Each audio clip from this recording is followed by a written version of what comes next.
سے زیادہ پرواہ کرنے والوں کے ہاتھ میں کچھ نہیں آتا، نہ رشتوں کی مٹھاس، نہ ان کا احساس۔ بس ایک ذہنی فریب سامنے رہتا ہے کہ وہ بھی ہمیں ویسا ہی چاہتے ہیں، لیکن حقیقت بڑی ہی دل خراش ہوتی ہے۔ جب حقیقت سامنے آتی ہے پھر آہستہ آہستہ دل بھی بنجر ہو جاتے ہیں، برے اور تلخ رویوں سے، طنز اور تانوں سے، بے مقصد کی نفرتوں سے۔ پھر اداسی اور ویرانی اندر اترنا شروع کر دیتی ہے، اور خاموشی سے دل کی زمین سے پیار، محبت اور احساس کے سارے پودوں کو خشک کر کے جڑ سے ختم کر دیتی ہے۔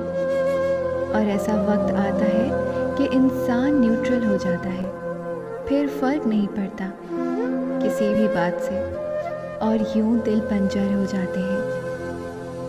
کبھی کبھی ہمارا دل کسی کے رویے سے اس قدر بھر جاتا ہے کہ ہم اس سے دور ہونا شروع کر دیتے ہیں، لیکن اس کو احساس دلانے کے لیے اپنے الفاظ ضائع نہیں کرتے، کیونکہ چاہتے ہوئے بھی کوئی گلا شکوہ کرنے کا دل نہیں کرتا۔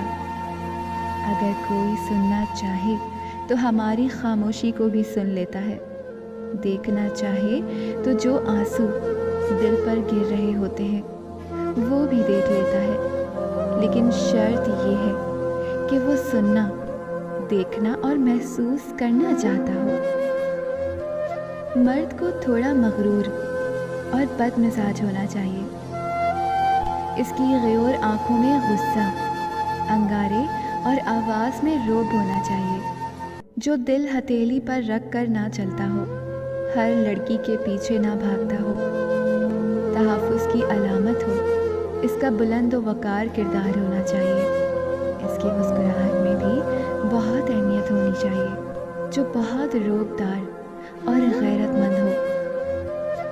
جن لڑکیوں میں یہ دو خوبیاں ہوتی ہیں وہ لڑکیاں ہمیشہ سچا پیار کرتی ہیں۔